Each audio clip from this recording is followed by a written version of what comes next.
بسم اللہ الرحمن الرحیم۔ السلام علیکم ناظرین، میں ہوں احتشام رحمان، آپ دیکھ رہے ہیں نیا ٹائم بلیٹن۔ سب سے پہلے بات کرتے ہیں آج کی ٹاپ اسٹوری کی۔ سانحہ مری کی انکوائری رپورٹ پر نہ جانے کب ایکشن ہوگا، مگر نیا ٹائم ذمہ داران سے متعلق ہوش ربا انکشافات سامنے لے آیا ہے۔ سانحہ مری میں غیر ذمہ دارانہ کردار نے ریسکیو 1122 کی کارکردگی پر سوالات اٹھا دیے۔ برفانی طوفان سے ایک روز قبل ڈی جی رضوان نصیر سمیت پنجاب کے 9 ریجنل افسران کی مری میں سیر سپاٹے کرنے کا انکشاف ہوا ہے۔ یہ لوگ کیا کرتے رہے، سیاحوں کی مدد کیوں نہ کی جا سکی، اس پر بات کریں گے بلیٹن کے اختتام پر۔ پہلے آج کی ہیڈ لائنز۔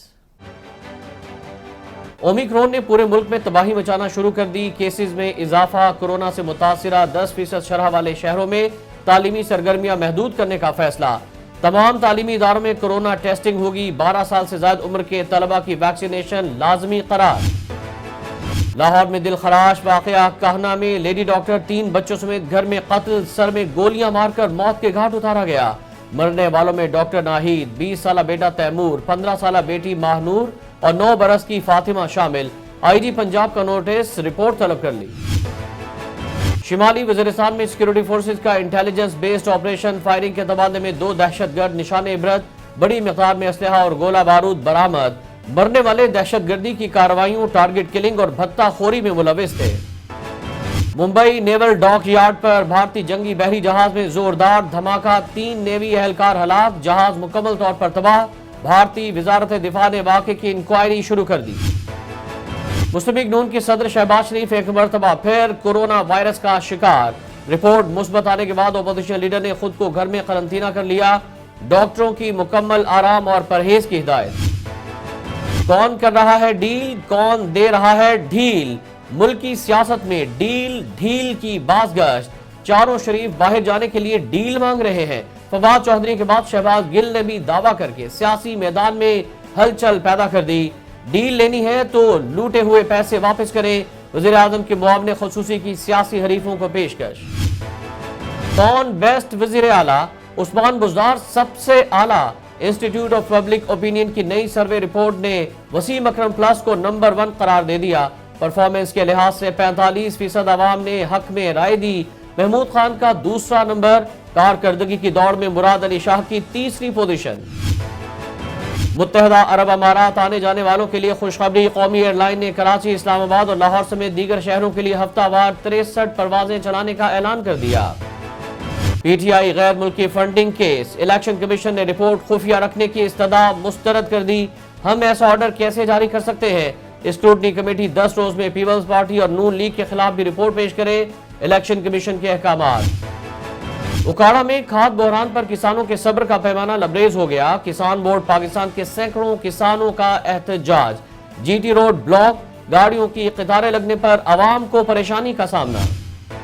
اسلام آباد بلدیاتی انتخابات ای وی ایم پر ہوں گے، الیکشن کمیشن کا فیصلہ، حکومت سے 3900 مشینیں مانگ لیں۔ وفاقی دارالحکومت میں 15 اپریل کو پولنگ کا امکان، حکومت عملے کو ٹریننگ اور ٹیسٹنگ کے لیے 50 مشینیں فوری فراہم کرے گی۔ پاکستان میں نئی تاریخ رقم، سارا گل پہلی خواجہ سرا ڈاکٹر بن گئیں، کراچی یونیورسٹی سے MBBS فائنل پروفیشنل کا امتحان پاس کیا۔ سارا مخنث افراد کے شہری حقوق کے لیے مختلف غیر سرکاری تنظیموں NGOs کے لیے بھی کام کرتی ہیں۔ پاکستان کرکٹ ٹیم کے سابق کپتان شاہد آفریدی نے افغانستان جانے کا اعلان کر دیا۔ اسٹار کرکٹر کہتے ہیں کہ مشکل حالات سے 2-4 افغانیوں کو امداد کی ضرورت ہے، شاہد خان آفریدی فاؤنڈیشن وہاں خدمات انجام دے گی۔ PSL 7 کے لیے امپائرز اور میچ ریفریز کا اعلان، ICC کے چیف میچ ریفری رنجن مدوگالے پہلی مرتبہ ریفری کی ذمہ داریاں نبھائیں گے۔ روشن ماہنامہ، علیم ڈار، رچرڈ ایرلنگ ورتھ بھی پینل میں شامل، احسن رضا 3rd اور عمران جاوید 4th امپائر ہوں گے۔ ووٹ کو نہ جانے کب عزت ملے گی مگر روپے کو عزت دو، پاکستانی کرنسی دن بدن کمزور ہونے لگی، انٹر بینک مارکیٹ میں ڈالر 176 روپے سے تجاوز کر گیا، سرمایہ کار پریشان، پاکستان کے قرضوں میں ہوش ربا اضافہ۔ اور منو بھائی ادب اور صحافت کی دنیا کا بڑا نام، کئی نامور ڈرامے لکھے، سونا چاندی نے مقبولیت کی بلندیوں کو چھوا، 2007 میں صدارتی تمغہ برائے حسن کارکردگی سے نوازا گیا، 4تھی برسی پر خدمات کو خراج تحسین۔ ناظرین ہیڈ لائنز آپ جان چکے ہیں، اب بات کرتے ہیں آج کی ٹاپ سٹوری کی۔ سانحہ مری میں سیاح مدد کے لیے تڑپتے رہے مگر امداد کے لیے کوئی نہ آیا، مگر کسی بھی حادثے پر بر وقت پہنچنے والی ریسکیو 1112 کی اہلیت پر بھی سوالات اٹھ گئے ہیں۔ اس حوالے سے نیا ٹائم ہوش ربا انکشافات سامنے لے آیا ہے۔ ذرائع کے مطابق جس روز یہ واقعہ رونما ہوا اس سے پہلے ڈی جی ریسکیو رضوان سمیت 13 افسران برفانی طوفان سے قبل مری میں ہی موجود تھے۔ اس روز جب مشکل سے 2-4 سیاح مدد کے لیے پکار رہے تھے تو ان کی کیوں نہ کسی نے سنی۔ رضوان نصیر نے 8 جنوری کو پنجاب کے 9 ریجنل افسران کو مری طلب کر رکھا تھا۔ ذرائع نے یہ بھی دعویٰ کیا ہے کہ ریسکیو سے مدد کے لیے رابطہ کرنے والے متاثرین کی اطلاع ڈی جی ریسکیو رضوان نصیر کو بھی دی گئی، مگر مری میں موجود ہونے کے باوجود انہوں نے اسے معمول کی برف باری اور سیاحوں کی روایتی مشکل سمجھ کر نظر انداز کر دیا تھا۔ یہی نہیں، مری میں ریسکیو کے زیر کنٹرول جن ایمبولینسز کو مصیبت زدہ سیاحوں کے لیے استعمال کیا جانا تھا وہ ایمبولینسز افسران کو لانے لے جانے میں مصروف تھی۔ پروٹوکول دینے کے چکر اور افسران کی آمد و رفت یقینی بنانے کی وجہ سے ایمبولینسز ٹریفک میں پھنس گئیں جو برف کے طوفان میں پھنسے سیاحوں کی مدد کو نہ جا سکیں۔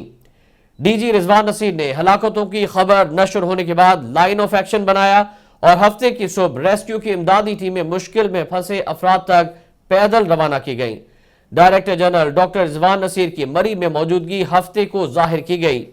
حقائق دیکھے جائے تو سانحہ مری سے متعلق ریسکیو 1112 کی میڈیا کو بھجوائی معلومات بھی غلط نکلی ہیں۔ ناظرین، ابتدائی تحقیقاتی رپورٹ نے نااہلی کا بھانڈا پھوڑ دیا ہے، جس کے مطابق برف باری میں پھنسے صرف 16 افراد کو مدد فراہم کی گئی، جن میں سے 4 افراد کی حالت تشویشناک تھی، جبکہ ریسکیو 1112 کا کام پاک فوج کے دستوں ہلال احمر اور ایدھی سروس نے کیا۔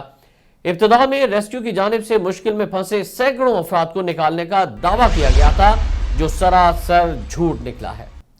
سوال یہ ہے کہ کیا غفلت کے براہ راست ذمہ داران کے خلاف بھی کوئی ایکشن لیا جائے گا تاکہ دوبارہ خدا نخواستہ ایسا کوئی سانحہ رونما نہ ہو سکے۔